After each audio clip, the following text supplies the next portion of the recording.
നിങ്ങളുടെ ഇഷ്ട പരമ്പരകൾ എക്സ്ക്ലൂസീവായി സൺ നെക്സ്റ്റ് ആപ്പിലൂടെ തികച്ചും ഫ്രീ ആയി ഇപ്പോഴേ ആപ്പ് ഡൗൺലോഡ് ചെയ്യൂ. അമ്മേ, എന്തിനാടാ ഇങ്ങനെ ഉച്ച വയ്ക്കുന്നത്? ആഹാരം ഒന്നും ഉണ്ടാക്കിയില്ലേ എന്നാ ചോദിച്ചേ. ഇല്ല. അതെന്താ? എനിക്ക് വയ്യ, അത് തന്നെ. ഓരോ കാര്യങ്ങൾ ആലോചിച്ച് മനസ്സ് പുണ്ണാക്കിയിരിക്കുക ഞാൻ. വിശക്കുന്നമ്മ, എന്തായാലും ഉണ്ടാക്കിത്താ. നീ ഓൺലൈനിൽ ഓർഡർ ചെയ്. ആതിരടുത്ത് പറഞ്ഞാല് അവള് ചെയ്തു തരും. ചേച്ചി, ആതിരേച്ചി,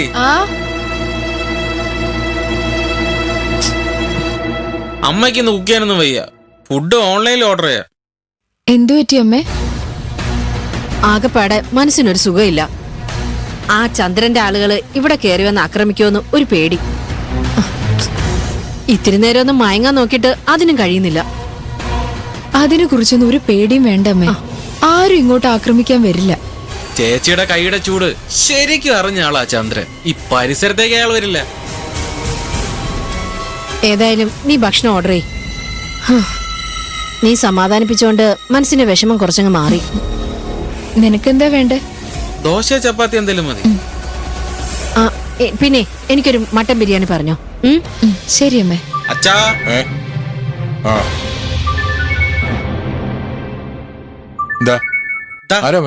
അച്ഛന്റെ ബാല്യകാല സുഹൃത്ത്, എന്റെ ചേച്ചിയുടെ അമ്മായി അച്ഛൻ. ബന്ധങ്ങളൊക്കെ കാണപ്പാടമായല്ലേ? ആ പറശേഖര, ഞാൻ അങ്ങോട്ട് വന്ന് കാണണമെന്ന് കരുതിയതാ ശിവ. ഇവിടത്തെ ചില തിരക്ക് കാരണം വരാൻ പറ്റിയില്ല. എങ്ങനെയുണ്ടോ നിനക്ക്? പരിക്കൊന്നുമില്ലല്ലോ? ഹോസ്പിറ്റലിൽ പോയിരുന്നോ? അതിനും മാത്രം ഒന്നും ഇല്ലെന്നേ. ഒരൽപ്പ ശരീരവേദന, അതിനാതിര ചില മരുന്നൊക്കെ തന്നു. ഇപ്പൊ നല്ല ഭേദമായി. സമാധാനമായി. ഇന്നൊരു ദിവസം റെസ്റ്റ് എടുക്ക്, അപ്പൊ മുഴുവനായിട്ട് മാറും. ശരീരത്തിന്റെ വേദന മാറും, മനസ്സിന്റെ വേദന മാറില്ലല്ലോ. അമ്പലത്തിൽ നടന്നത് ആലോചിച്ചിട്ടല്ലേ? ശേഖര, നിന്റെ അനുജൻ രാജ മുമ്പ്